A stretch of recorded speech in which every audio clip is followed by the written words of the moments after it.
शहर से दूर एक पुराना सा ओल्ड होम था, जहाँ ज़्यादातर वही बुजुर्ग रहते थे जिनके अपने या तो दुनिया छोड़ चुके थे या उन्हें छोड़ दिया गया था। उसी ओल्ड होम में 72 साल के रामदीन रहते थे। उम्र ने उनकी कमर झुका दी थी।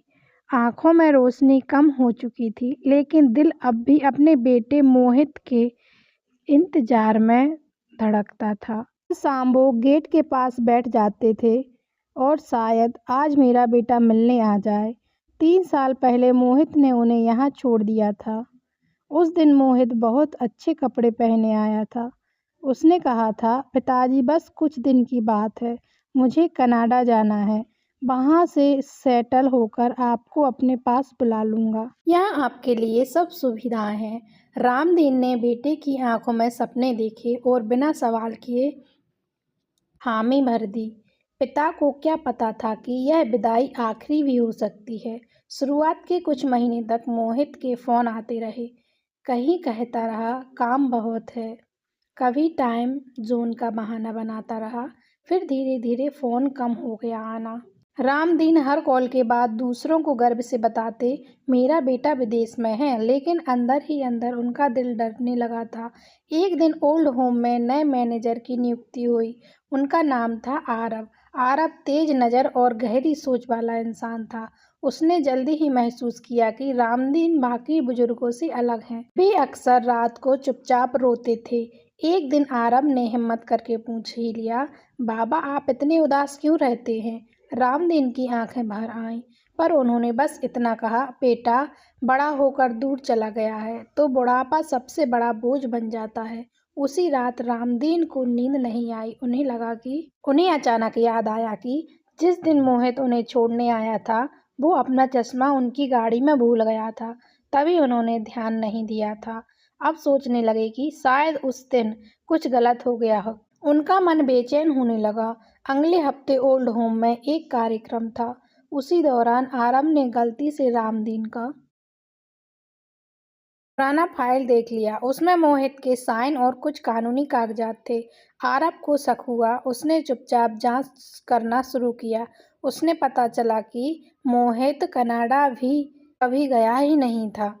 उनके नाम पर कोई वीज़ा रिकॉर्ड भी नहीं था। आरव के लिए एक बात चौंकाने वाली यह थी कि उसने रामदीन को सच्चाई बताने का फैसला किया था, लेकिन सीधे नहीं।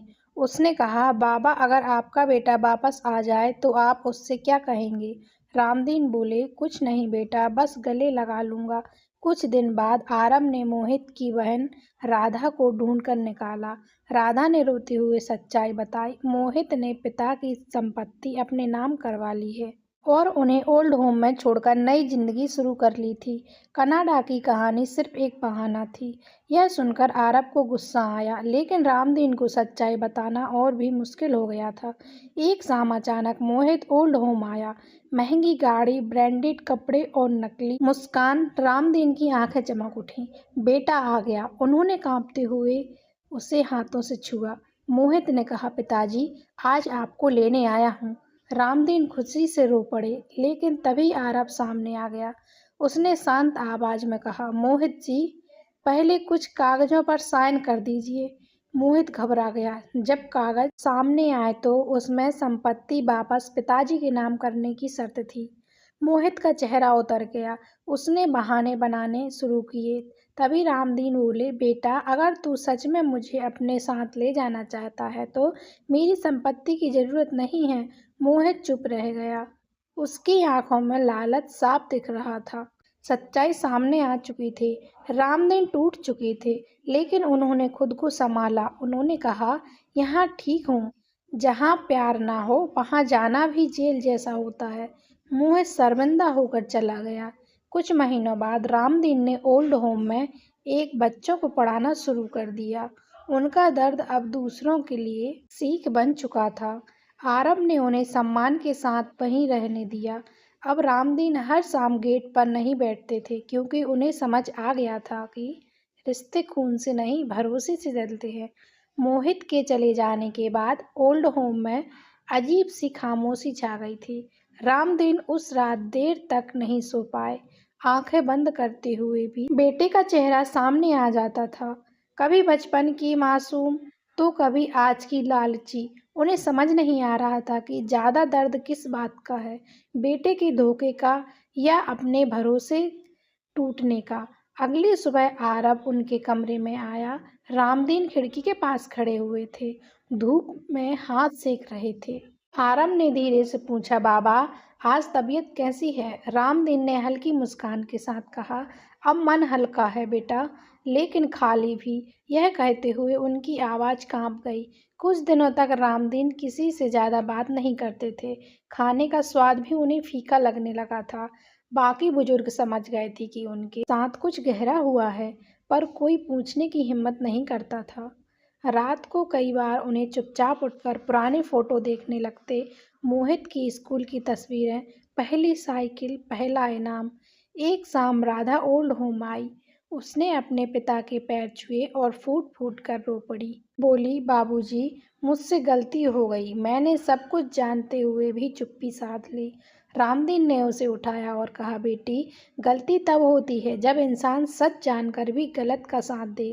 राधा ने बताया कि मोहित अब भारी कर्ज में डूब चुका है।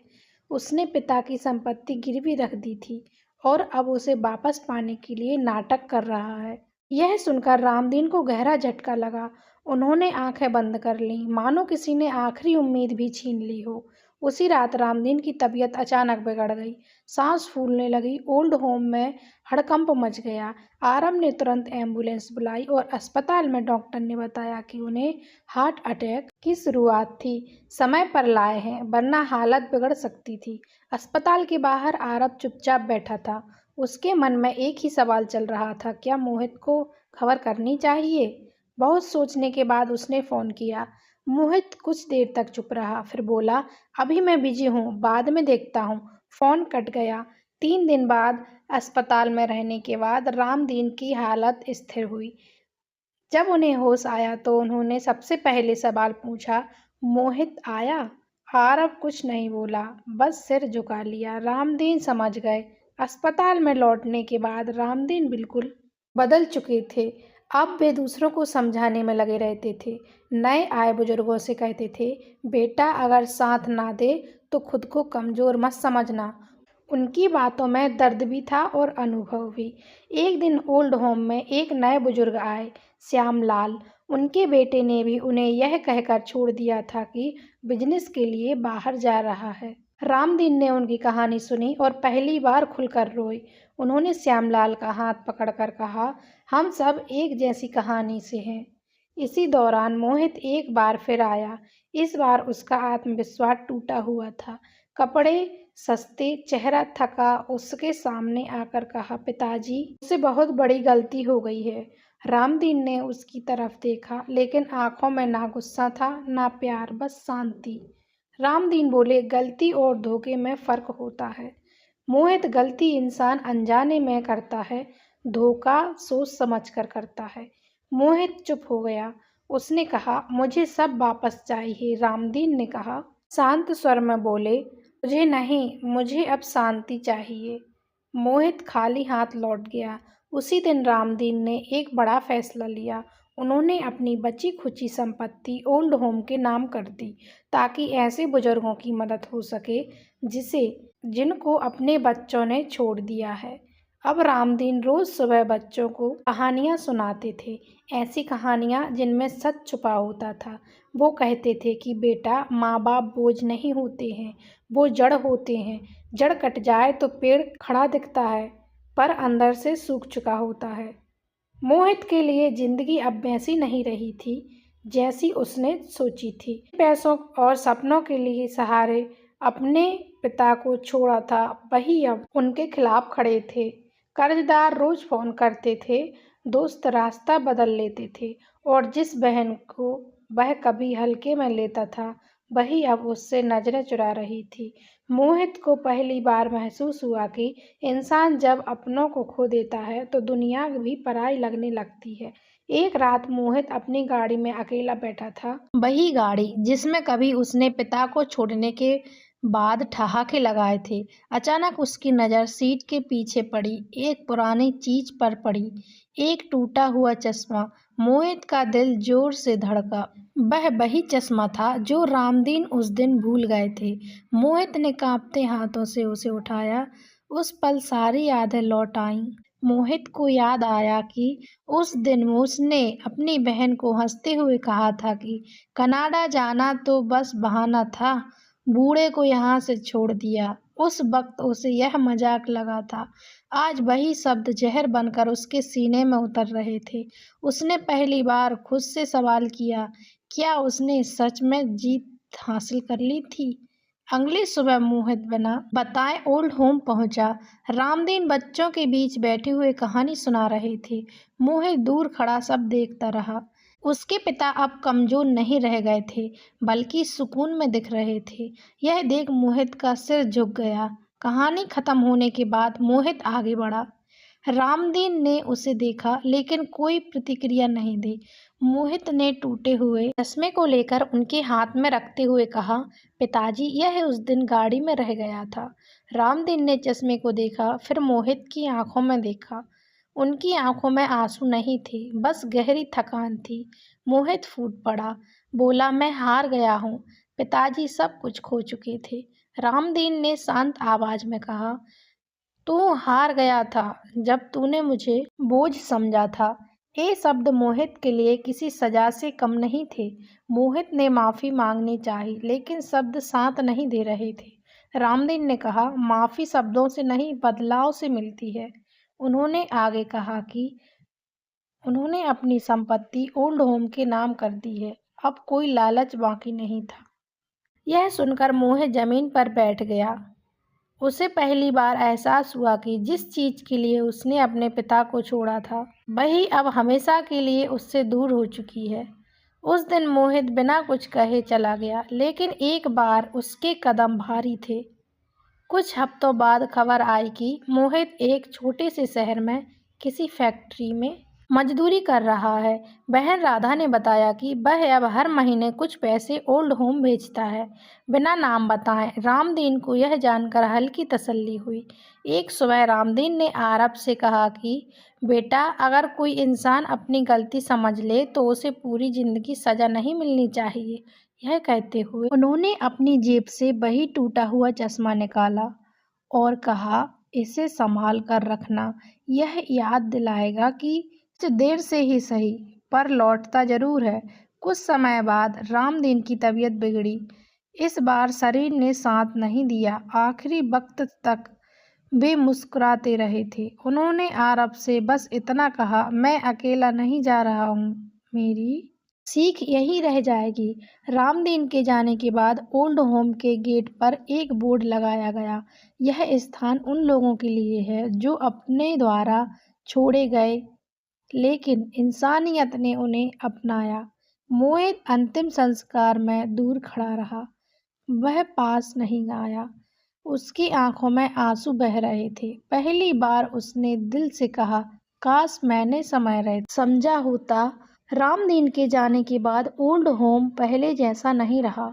वहाँ की दीवारें अब भी खड़ी थीं, कमरे वैसे ही थे, लेकिन हर कोने में उनकी आवाज़ महसूस होती थी, गूंजती थी। बच्चे जब शाम को पढ़ने आते तो अनजाने में उस कुर्सी की तरफ देखने लगते जहां वो बैठा करते थे। आरब कई बार फाइल देखते देखते रुक जाता, क्योंकि हर कागज में उसे रामदीन का विश्वास दिखाई देता था। रामदीन की वसीयत के अनुसार ओल्ड होम में एक नई शुरुआत हुई थी। एक छोटा सा पुस्तकालय बनाया गया, जिसका नाम रखा गया भरोसा कक्ष। इसमें सिर्फ किताबें नहीं थी, बल्कि उन बुजुर्गों की कहानियां थीं जिन्हें उन्हें अपने छोड़ चुके थे। हर कहानी के नीचे एक पंक्ति लिखी रहती थी, गलती अपनों की थी, लेकिन हार हमने नहीं मानी। धीरे धीरे यह ओल्ड होम चर्चा का विषय बन गया। अखबारों में रामदीन की कहानी छपी, लोग पढ़कर चुप हो जाते थे। कई बेटे बेटियां पहली बार अपने माता पिता को ध्यान से देखने लगे। कुछ लोग अपने बुजुर्गों को लेने भी आए, लेकिन कुछ ऐसे भी थे जिनके लिए बहुत देर हो चुकी थी। मोहित अब एक बदला हुआ इंसान था। वह शहर से दूर रहता, सादा कपड़े पहनता और हर महीने चुपचाप ओल्ड होम के खाते में पैसे भेज देता। उसने कभी अपना नाम नहीं लिखा, लेकिन आरव सब समझता था। कई बार मोहित गेट के बाहर आकर खड़ा हो जाता, अंदर नहीं आता। शायद उसे पता था कि कुछ दरवाजे दिल से बंद हो जाएं तो चाबी होने के बाद भी नहीं खुलते। एक दिन ओल्ड होम में एक बुजुर्ग महिला आई, शारदा देवी। उन्हें उनका बेटा यह कहकर छोड़ गया था कि 2 महीने बाद वापस आऊंगा। रामदीन की कहानी सुनकर वे रो पड़ी। आरव ने उन्हें वही चश्मा दिखाया जो अब एक फ्रेम में लगा था। शारदा देवी बोली, काश मेरे बेटे ने भी किसी रामदीन को देखा होता। समय बीतता गया। रामदीन की सीख अब सिर्फ कहानी नहीं रही, एक चेतावनी बन गई थी। आरव जब नए लोगों से बात करता तो कहता, यह जगह बूढ़ों के लिए नहीं बनी है, यह जगह उन बच्चों के लिए बनी है जो समझ नहीं पाए कि माँ बाप का होना क्या होता है।